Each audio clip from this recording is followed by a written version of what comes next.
So I haven't really been posting much lately with my move and the new job and everything. I'm just trying to get used to a new normal for me.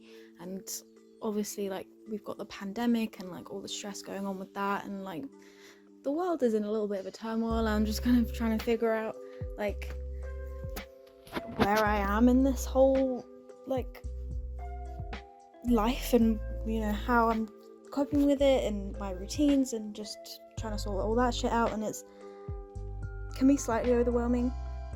Generally I feel like I'm quite good with compartmentalizing like stressful situations, and I can just put everything to the side and just get on with shit generally, but that doesn't work in the long term, and you kind of have got to deal with those feelings of stress at some point.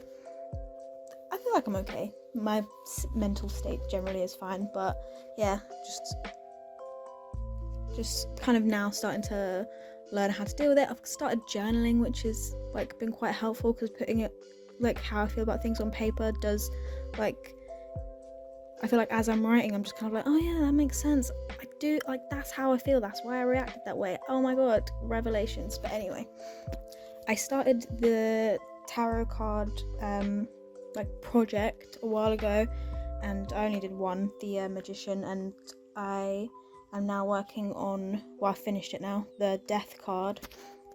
And this painting was little bit of a journey. It didn't really like, I feel like I planned it a lot, but also not enough in some areas. Like, I did some sketches, I kind of got my ideas out, I had a concept that I was quite happy with, but like in some areas, like for example, like with the daisies, I just didn't really plan out where exactly things were gonna go, and then I just started painting, and it just I just kind of did a rough sketch of them. I didn't actually like, and then I had to paint over them, and it was like a whole thing, and blah blah blah blah.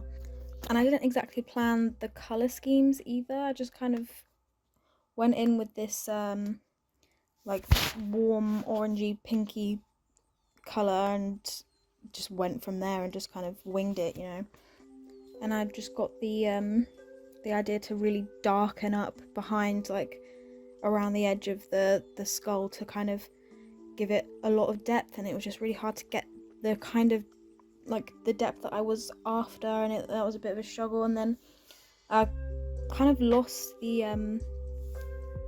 kind of botanical elements that I'd sketched in the beginning, because I didn't really like plan that out, and I kind of painted all over it, and I had to kind of bring that back, and then I didn't really plan how I wanted to do that, and it just, but it turned out alright in the end. I just kind of like got some pens and like went over it, and it was cool with like some white gel pens.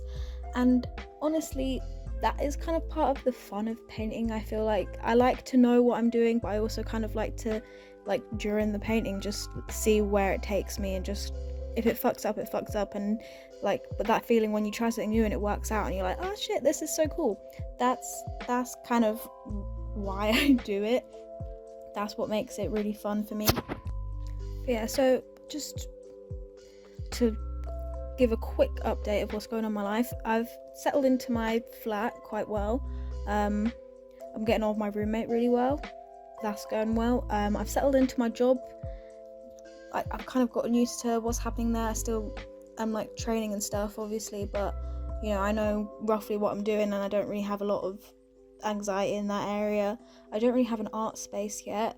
I'm planning on getting like a drawing desk, but my room's like quite small, so I have to work out like storage and stuff. I might get like a little what's it called, shelving unit and stuff to put my printer. And I've got a printer, but I don't have the inks are expensive. I'm gonna wait till my next payday and then buy the inks, and then I can put like some nice prints up on my Etsy store, and that'll be cute. So I'm kind of like half settled, but like I still have some stuff I wanted to get sorted, and I'm just working out my like daily routine and stuff and posting, and I'm going to start posting more regularly on other social media, because I've been really bad with that the past few weeks. And yeah, but yeah, I've been rambling about my life. Let's go to the kind of meaning of the death card, and like just talk about that quickly, because I've only got like 2 minutes left of this video.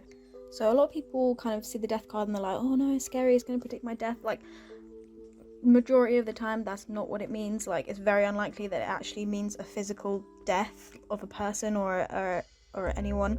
Usually it kind of implies that it's an end of something, maybe the end of a relationship or a situation or like a part of your life, and it's also about renewal. This is why I put like the daisies in, because that symbolizes that. So it's about like kind of the death of one part, but also like there's something new coming on the horizon and you're gonna go through some sort of transformation. And you know, that makes sense. Like death is important for new life to begin, and often tarot cards aren't completely literal, so it just kind of means the death of one area or the death of something to bring about something new. So if you do get this card in a reading, like, don't stress out. The reader will probably tell you that as well. Anyway, the video is coming to an end now, so I'm gonna head off. Hopefully I will be back very soon with a new video. Okay, see you later. Bye.